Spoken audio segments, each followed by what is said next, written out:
You're tiptoeing, big man. You need to strut.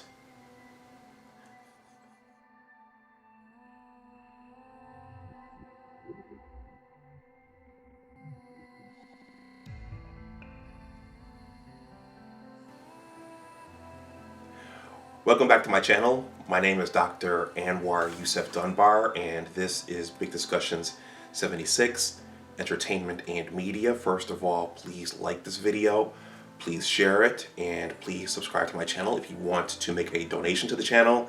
That information is below in the description box. And also, please consider joining the Big Words LLC Newsletter. In addition to being a YouTube content creator, I'm also a writer with 2 blogs and a book project on the way.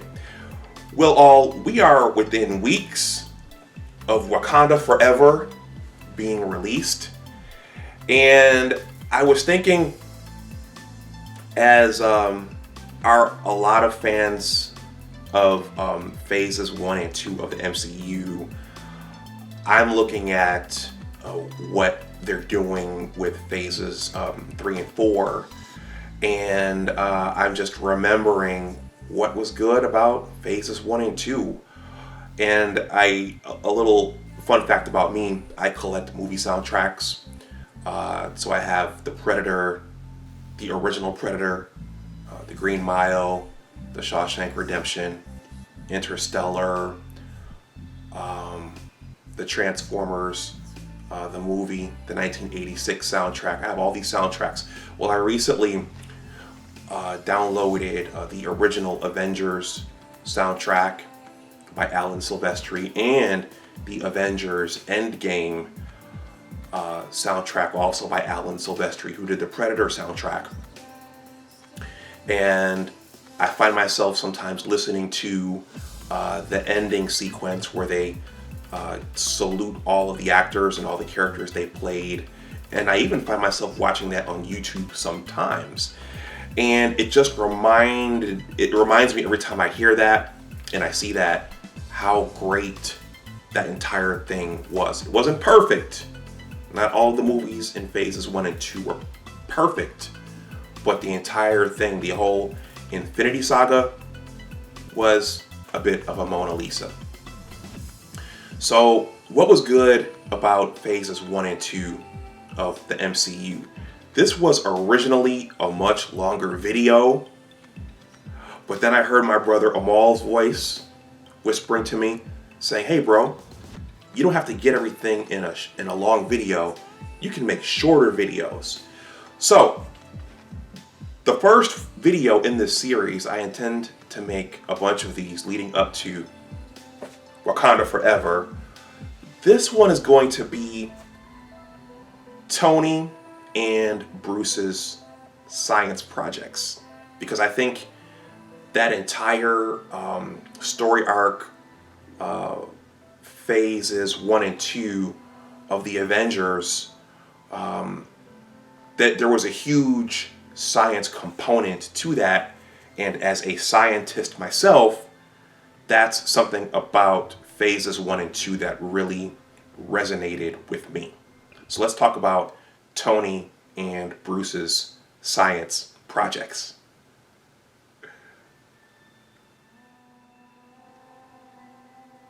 Okay, so before I jump into Tony and Bruce's science projects, I'm going to attempt to do some cross promotion here myself. So as I described, I am a scientist. I have a science background, and I have a science and technology YouTube channel. It's called Big Discussions 76, Science and Technology. So if you enjoy science, and if you have an appetite and an aptitude for science, please consider joining. Please consider subscribing to that channel. I'm going to leave the link in the description box below. On any given day, you can hear me talking about the Golgi apparatus, protein synthesis and trafficking, quantum computing, the IoT, artificial intelligence, and you may see me interviewing very interesting guests from any of the STEM fields. So please consider joining. Okay, now let's jump into Tony and Bruce's science projects. I'm going to attempt to sprint through this so the video isn't too long and clumsy.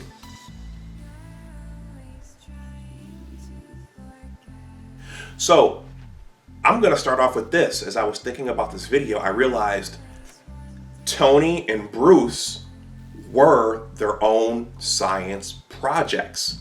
So in the first Iron Man movie, those of you who have seen this, you know, Tony got mortally wounded in Gulmira.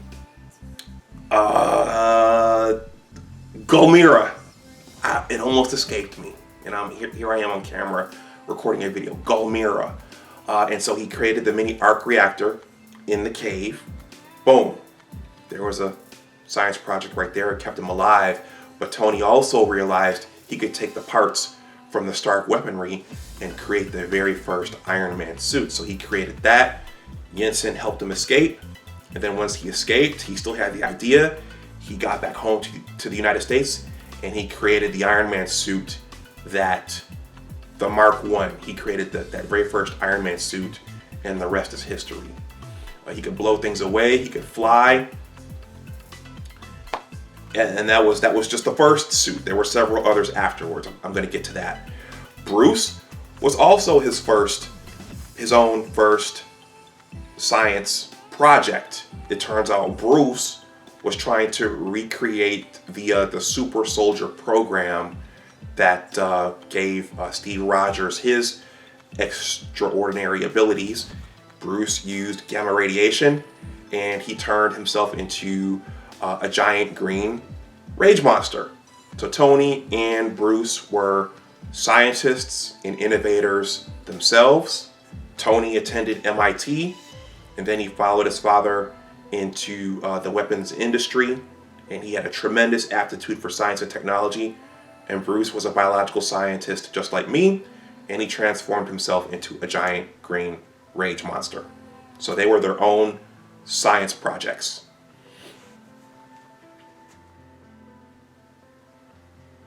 So if we go back to the very first Avengers movie, one of the underlying themes or concepts was renewable energy. So at the beginning, Tony had figured out how to power his Stark building with a self-sustaining energy system. And that was also the basis for Dr. Selvig. It's Dr. Selvig or Dr. Selvig. Loki wanted to use Dr. Selvig's scientific mind to use the Tesseract to open up that wormhole over New York to bring the Chitauri down to take over the Earth. So it was Tony's arc reactor and self-sustaining energy principle that played a crucial role in that. We all know that he used his Iron Man suit to save everyone. And also Bruce, during that first Avengers movie, he used his knowledge of gamma radiation to help try to track down the Tesseract. So again, their scientific expertise was all throughout that story arc and all throughout that movie. And that's one of the classic lines that it was between Tony and Bruce. That classic line that I used at the beginning of this video: "You're tiptoeing, big man, you need to strut." But also I really enjoyed when Tony came on to the bridge of the helipad or the helicarrier for the first time, and he and Bruce really started just talking the science. I thought that was really, really cool. So those were their scientific contributions and aspects to the first Avengers movie.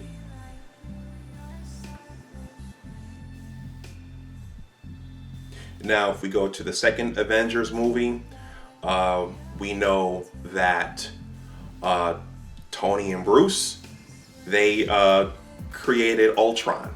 They got the scepter from Strucker, and Tony analyzed the Mind Stone. Going back to the first movie, we know that the Power Stone was in the Tesseract, but Tony became interested in the Mind Stone, and he told Bruce, "Hey, we can create artificial intelligence with the Mind Stone, because it has a consciousness just like Jarvis. And so he convinced Bruce to help him. They didn't intend to create Ultron, but they created Ultron, and we know that Ultron became a version of Tony's darker self. And then later on in the movie, Tony convinced Bruce, in one of my favorite scenes, to download Jarvis's consciousness into the body that Ultron created with Dr. Cho's regeneration system, along with the vibranium. Tony convinced Bruce to help him download Jarvis into what became Vision. So Tony and Bruce, they accidentally created Ultron, which happens in science all the time. There are accidents that turn into things. And then later on, they created Vision. And then Tony ran his calculations when Ultron's meteor, Sokovia, was going up in the air. Tony figured out how to destroy the asteroid, the meteor, Ultron's extinction event.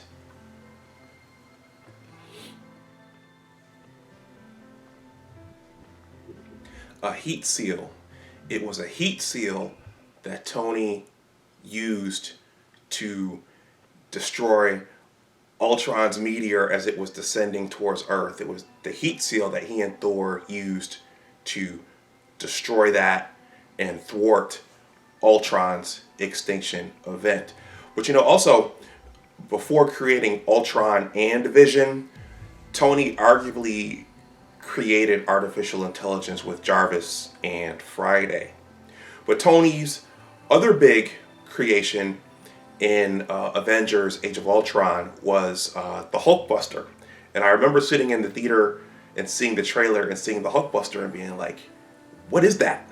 Well, the Hulkbuster, it seems that Tony and Bruce put their heads together and wondered what they would do, what the Avengers in the world would do if the Hulk ever really, really lost control, which is what we saw when Wanda Maximoff got control of Bruce's mind and the others, but she got control of Bruce's mind and the Hulk's mind and caused the Hulk to go crazy there in Africa. So the Hulkbuster was deployed from orbit, from outer space, and it essentially was a giant Iron Man suit.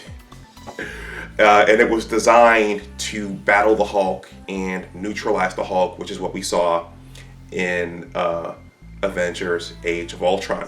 Now, interestingly, Bruce also used the Hulkbuster in Avengers Infinity War. When the Hulk got neutralized by Thanos, he didn't want to come out anymore. And when Tony was off on Titan with Doctor Strange and Spider-Man and the Guardians of the Galaxy, Bruce used the Hulkbuster in the Battle of Wakanda. And he also used the Hulkbuster in the early stages of Avengers Endgame, when the handful of Avengers who were left went to try to reverse the snap.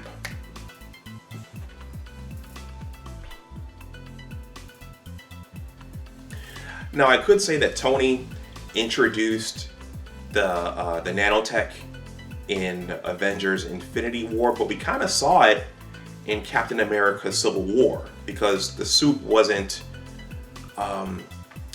it didn't assemble the way it did in the original Iron Man movie, so they transitioned from that literal metal suit over to the nanotech, and we saw that in Avengers Infinity War, and that suit could pretty much, well, it could do a lot of things, and he designed a similar suit for Spider-Man, and so I think that was those were the big innovations and inventions in Avengers Infinity War.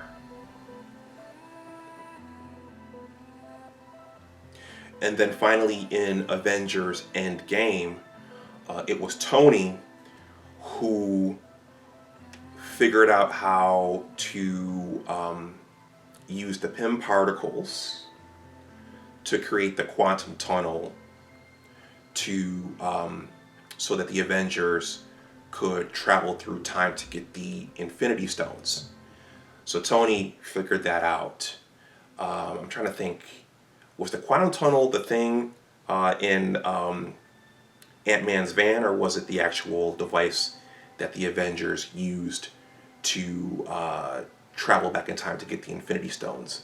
Well, it was quantum technology. Tony figured out how to harness the quantum technology to allow them to do the time travel. You guys know what I'm trying to say. And he created a new shield for Captain America. And then once they got all of the Infinity Stones, it was Bruce going back to the gamma radiation. It was him who pointed out, I'm the one who is the most well suited to put this glove on and to do the snap. Bruce, even though it severely injured his arm, he was in a sling towards the end of the movie, he was the one who was able to do it and survive. Of course, we know that Tony snapped Thanos and his army away, but unfortunately that killed Tony. Now, another important part of science is discussing the ideas and coming up with theories. And Bruce, when talking to the Ancient One, he convinced her that if they took the stone away and they put it back at a certain period of time, then the time continuum would be fine. So I thought that was significant as well. He had to convince the Ancient One to let him take the time stone to the future and then return it. So that was Avengers. That was Tony and Bruce's contributions scientifically to Avengers Endgame.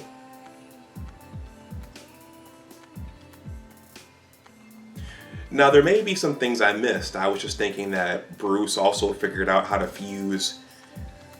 He figured out how to fuse his human self with the Hulk, so we had the Professor Hulk, who could talk and who could articulate and who could think of things, but still had the brute strength. And I'm sure there are other things that I've missed, but in my opinion, that was one of the great things about phases 1 and 2, because there was science all throughout those phases. And many of the stories were built off science. I didn't even discuss the super soldier serum. I didn't discuss the inventions coming out of Wakanda. There was lots and lots of scientific innovation in Wakanda. I think some of the purists and those who know the source material really well don't like the fact that in the comic books it was T'Challa who thought of all those things, and the writers of Black Panther took that from T'Challa and put it in Shuri. Maybe that's another video. Maybe I'll make that video leading up to the release of Wakanda Forever.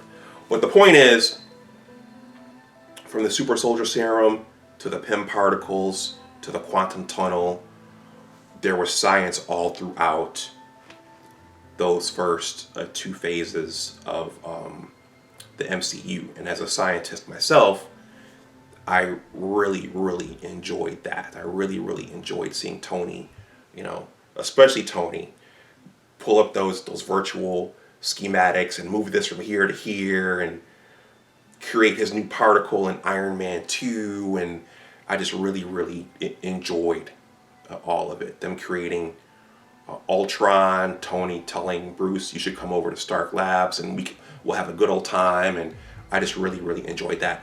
But I'm going to stop this here. This is getting too long. Did you enjoy the science of the first 2 phases of the MCU? Let me know what you think in the comment section below.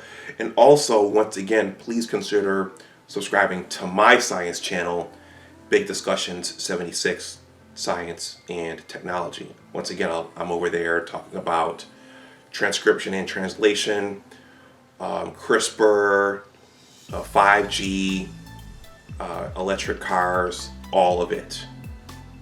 All of it. So if you're into those types of things, please come over, especially if you're a scientist or someone from one of the technology fields as well. Please like, share, and subscribe. If you want to donate something to the channel, that information is below in the description box. And also, please consider joining the Big Words LLC Newsletter. And with that, I will wrap this up. So everyone stay safe out there. Once again, you're tiptoeing, big man. You need to strut. Or here's another one.